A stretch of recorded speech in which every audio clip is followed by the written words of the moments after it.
د ولسمشر غني وړاندیز عبدالله ډیر سخت غوسه کړ او عبدالله وایي چې زه دا ځل هیڅ هم نه منم. ولې غوسه شو او د غني نه څه غواړي؟ درنو لیدونکو السلام علیکم، وخت مو په خیر.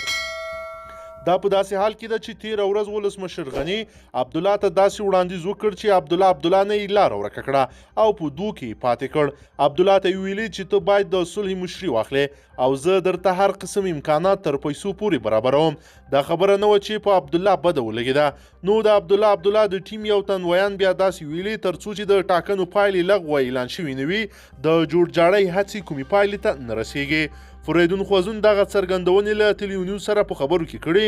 نوموړي ویلي اول باید د ټاکنو پایله لغوه شي، بیا د هغو طرحو په تړاو خبرې کیدای شي چې زموږ او مقابل لوري لخوا وړاندې کیږي. نوموړي زیاته کړې تر هغو چې د ټاکنو پایله لغوه شوې نه وي هیڅ ډول بحث پایله ورکولی نشي. د عبدالله د ټیم له لوري دغه څرګندونې وروسته له هغه کیږي چې تېره ورځ اشرف غني عبدالله ته د سولې شورا ریاست او د ولسمشر لومړي مرستیال ته ورته پروتوکول وړاندې کړ.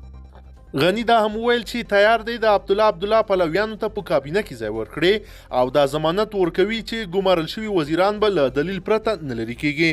د اشرف غني د وړاندیز هم مهاله د عبدالله د ټیم له لوري رد شو او یاده شوه چې غني لا هم په هغه موقف کې نه دی چې دا ډول وړاندیزونه وکړي. د عبدالله ټیم د دې ترڅنګ تور ولګاوه چې د بحران د حل په موخه له رامنځته شوي فرصتونه اشرف غني ناوړه ګټه اخلي. د عبدالله او غني بحران ته چې له راټوکېدلې میاشتې تیریږي د حل په موخه د کرزي او عبدالرب رسول سیاف په محوریت هڅو لا هم کومه څرګنده پایله نه ده ورکړې.